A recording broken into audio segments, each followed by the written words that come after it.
আসসালামু আলাইকুম।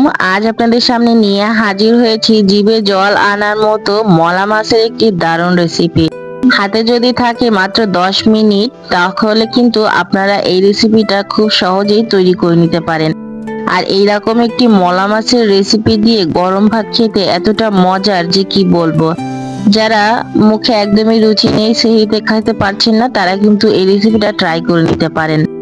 দেখুন, এর জন্য আমি কিছু মলা মাছ এখানে নিয়ে নিয়েছি। আর মলা মাছগুলো কিন্তু আমি সুন্দর করে কেটে দিয়ে পরিষ্কার করে নিয়েছি। আমি এখানে 500 গ্রামের মতো মলা মাছ নিয়ে নিয়েছি, বেশ কিছুটা কাঁচা মরিচের ফালি নিয়ে নিয়েছি, আর এখানে 4টা পেঁয়াজ কুচি নিয়ে নিয়েছি।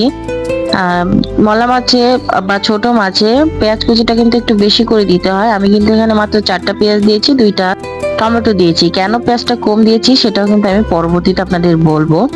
এখন দিয়ে দিচ্ছি স্বাদ অনুযায়ী লবণ, 1 চামচ হলুদের গুঁড়া, 1 চামচ লাল মরিচের গুঁড়া, 1 চামচ ধনিয়া গুঁড়া, আর এখন দিয়ে দেবো তেল। আমি এখানে সরিষার তেলে রান্নাটা করব। এর জন্য আমি সরিষার তেল দিয়ে দিয়েছি। আপনারা চাইলে কিন্তু এখানে সাদা তেলেও করতে পারেন। এখন যেটা দিয়ে দেবো সেটা হচ্ছে পেঁয়াজকলি। আমি এখানে পেঁয়াজকলিটা ব্যবহার করব। পেঁয়াজকলি দিয়ে ছোট মাছের তরকারি খেতে খুবই ভালো লাগে, যার কারণে কিন্তু আমি পেঁয়াজটা একটুখানি কম করে দিয়েছিলাম, আর পেঁয়াজকলিটা এখানে দিয়ে দিলাম। এখন খুব ভালো করে হাতের সাহায্যে ডলে ডলে মেখে নিতে হবে। এইভাবে পেঁয়াজ কলি দিয়ে যদি আপনারা ছোট মাছ খেয়ে থাকেন তাহলে তো জানেন, আর যারা না খেয়েছেন আমি তাদের রিকোয়েস্ট করব আপনারা অবশ্যই এইভাবে পেঁয়াজ কলি দিয়ে ছোট মাছের তরকারিটা খেয়ে দেখবেন। আলহামদুলিল্লাহ, আপনারা খুবই খুশি হবেন এবং খুবই ভালো লাগবে। দেখুন, যখন মাছটা মাখাতে মাখাতে সুন্দর একটা কালার চলে আসবে, ঠিক তখন আমি এখানে দিয়ে দেবো পানি। এইভাবে সামান্য হাত দিয়ে কিছুটা পানি দিয়ে আমি ঢাকনা দিয়ে ঢেকে এটাকে মিডিয়াম হিটে রান্না করব 5 মিনিটের জন্য।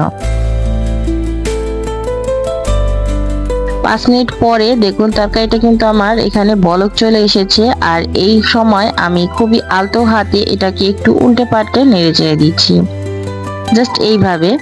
এখন এটাকে আবারও ঢাকনা দিয়ে ঢেকে আমি রান্না করব আরো 5 মিনিট। মিডিয়াম হিটেই কিন্তু আমি পুরো রান্নাটা করব।